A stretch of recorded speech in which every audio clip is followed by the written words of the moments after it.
Hello दोस्तों, स्वागत है आपका हमारे यूट्यूब चैनल में। आज हम आपको त्रिभुज ट्रायंगल के बारे में सब कुछ बताएंगे कि ट्रायंगल होता क्या है, त्रिभुज की परिभाषा, त्रिभुज कितने प्रकार के होते हैं। तो ये सारा डिटेल हम आपको आज की वीडियो में बताने वाले हैं, ठीक है। तो आइए स्टार्ट करते हैं। सबसे पहले देखिए त्रिभुज। त्रिभुज को इंग्लिश में बोलते हैं ट्रायंगल, ठीक है। इसका परिभाषा क्या होता है? तीन रेखाखंडों से बनी एक बंद सरल आकृति को त्रिभुज कहते हैं। त्रिभुज के तीन शीर्ष, तीन भुजाएं, तीन कोण होते हैं। इसे इस चिन्ह द्वारा प्रदर्शित करते हैं। जैसे मान लीजिए हमने ये आकृति बनाई, ठीक है। तो ये देखिए तीन बोला है ना, तीन रेखा, तो एक रेखा, दो रेखा, तीन रेखा, ठीक है। क्या है ये? एक रेखा, ये दो रेखा, ये तीन रेखा। तो तीन रेखा खंडों से बनी आकृति को क्या कहते हैं? त्रिभुज। ये तो इसकी परिभाषा हो गई। मेन पॉइंट देखिए, ये याद रखिएगा, कभी कभी पूछ लेता है त्रिभुज के कितने शीर्ष होते हैं। तो एक, दो, तीन, तीन शीर्ष होते हैं, तीन भुजाएं होती है, एक भुजा, दो भुजा, तीन भुजा, और तीन कोण होते हैं, एक, दो, तीन, ठीक है। तो इस बंद आकृति को हम लोग क्या कहते हैं? त्रिभुज कहते हैं। ओके, अब आइए आगे बढ़ते हैं और पढ़ते हैं कि त्रिभुज के प्रकार क्या होते हैं। तो देखिए त्रिभुज कई प्रकार के होते हैं, उसमें भी अलग अलग होते हैं। तो त्रिभुज के प्रकार, सबसे पहला क्या आता है? भुजाओं के आधार पर, ठीक है। सबसे पहला क्या आता है? भुजाओं के आधार पर त्रिभुज। तो भुजाओं के आधार पर त्रिभुज तीन प्रकार के होते हैं: समबाहु त्रिभुज, समद्विबाहु त्रिभुज और विषमबाहु त्रिभुज, ठीक है। सबसे पहला क्या आता है? समबाहु त्रिभुज। सबसे पहला क्या आएगा?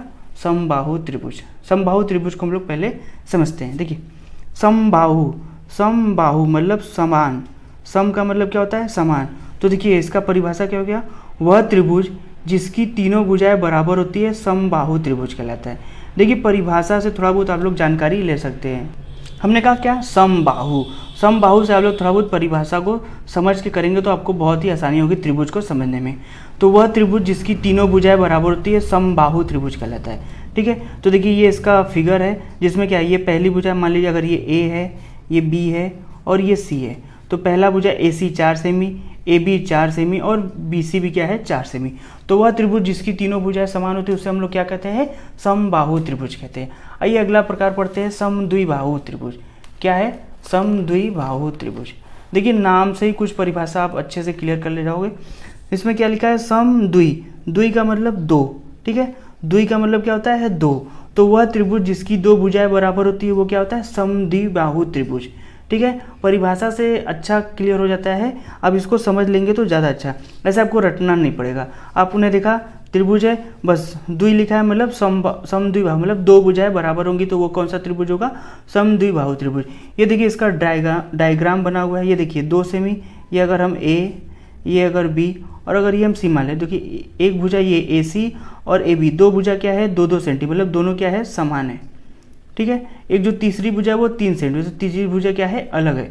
तो वह त्रिभुज जिसकी दो भुजाएं समान होती है वो क्या होता है? समद्विबाहु त्रिभुज। ओके, अब देखिए जो अगला प्रकार है वो है विषमबाहु त्रिभुज, ठीक है। तो वह त्रिभुज जिसकी तीनों भुजाएं असमान होती है वह क्या कहलाता है? विषमबाहु त्रिभुज। जैसे देखिए ये डायग्राम बना हुआ है, तो पहला है अगर हम इसको ए, इसको बी और अगर इसको सी मान लेते, तो जो ए बी है वो 3 सेंटीमीटर है, जो ए सी है वो 2 सेंटीमीटर और जो बी सी है वो क्या है? 5 सेंटीमीटर। तो तीनों भुजाएं क्या है? अलग अलग माप की है, इसलिए इस टाइप के त्रिभुज को हम लोग क्या कहते हैं? विषमबाहु त्रिभुज। ओके, आइए अब आगे बढ़ते हैं और अगला देखिए जो है वो है कोणों के आधार पर, ठीक है। कोणों के आधार पर अब त्रिभुज कितने प्रकार के होते हैं? तो कोणों के आधार पर भी त्रिभुज 3 ही प्रकार के होते हैं: न्यून कोण, समकोण, अधिक कोण त्रिभुज, ठीक है। तो सबसे पहला हम लोग समझते हैं न्यून कोण त्रिभुज। वह त्रिभुज जिसका प्रत्येक कोण न्यून कोण होता है न्यून कोण त्रिभुज कहलाता है। देखिए न्यून कोण मतलब होता है जो कोण 90 से कम हो, 90 डिग्री से क्या हो? कम हो। उन सभी कोणों को हम लोग क्या बोलते हैं? न्यून कोण बोलते हैं, ठीक है। तो ये देखिए एक डायग्राम बना हुआ है, इसमें सारे कोण क्या है? इसमें मतलब एक तो ये हमने ऐसे ही फिगर बनाया है। अगर आप नाप के बनाएंगे तो वो हमेशा क्या रहना चाहिए? 90 से कम रहने चाहिए। तो इस प्रकार के त्रिभुज को क्या कहते हैं? न्यून कोण त्रिभुज कहते हैं। ओके, अगला जो प्रकार है वो देखिए समकोण त्रिभुज का। अगला जो प्रकार है वो क्या है? समकोण त्रिभुज का। तो देखिए समकोण त्रिभुज क्या होता है? वह त्रिभुज जिसका एक कोण समकोण होता है समकोण त्रिभुज कहलाता है। समकोण मतलब 90 डिग्री, ठीक है। समकोण का मतलब क्या होता है? 90 डिग्री। एक उसका जो कोण है वो 90 डिग्री होना चाहिए, मतलब समकोण। बाकी कोई कुछ भी हो उससे हमें नहीं मतलब है। जिसका एक कोण समकोण होगा वो क्या कहलाएगा, समकोण त्रिभुज। ठीक है, अब ये जो लास्ट प्रकार है वो देखिए, वो है हमारा अधिक कोण त्रिभुज। ठीक है, वो हमारा क्या है, अधिक कोण त्रिभुज।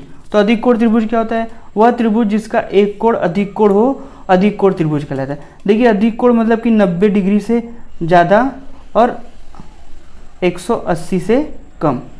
ठीक है, ऐसे कोण को हम लोग क्या बोलते हैं, अधिक कोण। तो देखिए ये एक अधिक कोण बना हुआ है, ये 100, इसको कुछ भी नाम दे सकते हैं, तो हमने ऐसे ही डायग्राम बनाया। अगर इसको हम लोग PQR मान लेते हैं तो ये देखिए ये वाला कोण जो है वो अधिक कोण है, बाकी जो दो कोण है वो कुछ भी हो सकते हैं। ठीक है, जब इसको नाप के बनाएंगे तो वो बहुत ही अच्छे से बन जाएगा और आपको समझ में आएगा कि अधिक कोण त्रिभुज कैसा दिखता है। ओके, तो देखिए ये था त्रिभुज क्या होता है, त्रिभुज के प्रकार। ठीक है, अगर वीडियो अच्छा लगा तो चैनल को लाइक सब्सक्राइब जरूर करिएगा, और आगे अगर कोई भी आपको वीडियो चाहिए तो आप कमेंट में जरूर कर दीजिएगा, हम उस टॉपिक पे वीडियो जरूर बनाने की कोशिश करेंगे। धन्यवाद।